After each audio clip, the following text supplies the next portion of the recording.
My name is Bill McAlister, and I'm going to chat a little bit about my period as director of the ICA from 1977 to 1990.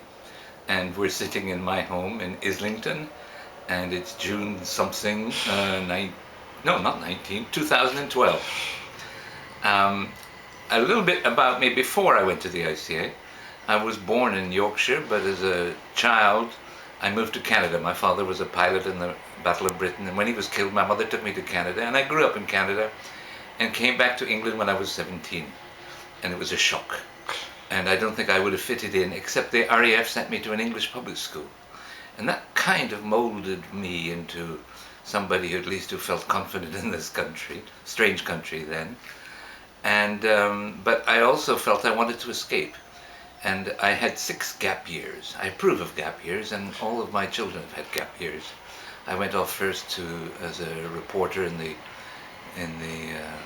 Algerian War, and then I was a tennis professional in southern Italy teaching, and then crewing yachts and teaching English. And I managed to avoid going to university until 1964, when I went and did a degree in psychology and philosophy at University College London. Then I think I was poised for some more gap years, but got involved in community arts. And that was about making things happen in the community and also setting up kind of alternative places for theatre. We set up the first lunchtime theatre club in a pub, and we set up a street farm, city farm, and we did street theatre. And it was a period of great adventures, working in a cooperative called the Islington Bus Company, and doing things to provoke what we thought were changes in society that would make society better. I mean, it sounds a bit patronizing now, but I teamed up with Trevor Huddleston, the Bishop of Stepney, and we founded something called Fair Play for Children, which was about forcing the government to make play space on council estates, places for children to play in. And I enjoyed that hugely, but with having lots of children and not being able to live and afford the salary of to live off the salary of a member of a cooperative, I finally took a proper job, a real job, in the sense I had a salary, and it was as director of Battersea Arts Centre.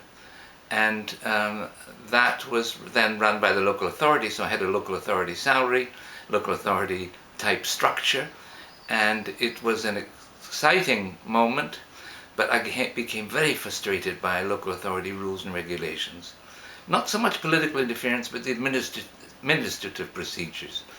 I remember we put on a festival of jazz music, and I got the local brewery to agree to put beer mats in all the pubs of Wandsworth, saying there was a jazz festival on, and they did it for free. And I got into immense trouble over that, because the council said that it wasn't part of council policy to advertise in pubs. And then they wanted to pay all the musicians by gyro 6 weeks after the event. And musicians are used to cash in hand on the night of the concert. And it was those kind of problems. But at that time, the chairman of the ICA approached me and said, would I be interested in becoming director of the ICA? And I said no.